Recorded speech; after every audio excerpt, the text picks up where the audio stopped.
April 2025 எக்ஸாமுக்கான assignment வந்துட்டு update ஆயிடுச்சு. நிறைய சப்ஸ்கிரைபர் வந்து கமெண்ட் பண்ணியிருந்தாங்க, இன்னும் எங்களுக்கு புக்ஸ் வரல, ஐடி கார்டு வந்துருச்சு, சம்திங் வந்துருச்சு, இன்னும் எங்களுக்கு புக்ஸ் வரல, எப்படி அசைன்மெண்ட்டை ரைட் பண்ணுறது அப்படின்னு. நம்ம ஏற்கனவே வந்துட்டு தெளிவாக இதுக்கு வந்து நம்ம ஏற்கனவே வீடியோ போட்டுட்டோம். அதாவது அட்மிஷன் போட்டதுக்கப்புறம், அதாவது ஆஃப்டர் அட்மிஷன் ஒரு வீடியோ போட்டிருந்தோம். அந்த வீடியோ அவங்க பார்க்கலன்னு நினைக்கிறேன்.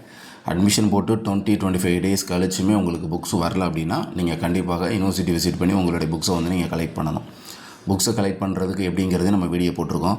நீங்கள் தான் போகணும்ல. சப்போஸ் நீங்கள் லாங் டிஸ்டன்ஸ், நீங்கள் ஜாப் விஷயமாக வேறு எங்கேயாவது இருந்தீங்கன்னா உங்கள் ரிலேஷன் ஃப்ரெண்ட் சர்க்கிளில் கூட யூனிவர்சிட்டி விசிட் பண்ணி உங்களுடைய புக்ஸை வந்து கலெக்ட் பண்ணிக்கலாம். டியூஷன் ஃபீஸ் பெய்ட் பண்ண காப்பி, உங்கள் ஐடி கார்டு, அப்போ அங்கே ஒரு சலான் கொடுப்பாங்க. அதை ஃபில் பண்ணி 2 பேர்கிட்ட சைன் வாங்கி திருப்பி புக் செக்ஷனில் கொடுத்தீங்கன்னா உங்களுக்கு வந்துட்டு புக்ஸ் வந்துடும். சரிங்களா?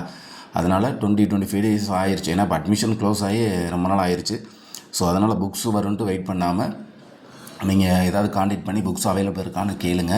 இல்லைன்னா நான் நியர்பை தான் இருக்கிறேன் அப்படின்னா நீங்கள் யூனிவர்சிட்டி விசிட் பண்ணியே உங்களுடைய புக்ஸை வந்து நீங்கள் கலெக்ட் பண்ணிக்கலாம். ஆனால் புக்ஸ் வந்து கொரியரில் அனுப்புவாங்க, கண்டிப்பாக அனுப்பாமல் இருக்க மாட்டாங்க.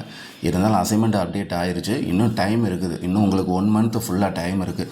ஸோ இன்னும் ஒரு சம் ஆஃப் டேஸ் கூட வெயிட் பண்ணி பாருங்கள். இல்லை நான் அசைன்மெண்ட் எழுதிட்டேன்னா பரவாயில்ல, எனக்கு ஜாப் இருக்குது, சம்திங் அந்த மாதிரி நீங்கள் நினச்சிங்கன்னா யூனிவர்சிட்டி விசிட் பண்ணி உங்களுடைய புக்ஸை வந்து மறக்காமல் நீங்கள் கலெக்ட் பண்ணி உங்களுடைய அசைன்மெண்ட்டை எழுதி வந்து நீங்கள் சப்மிட் பண்ணிடுங்க.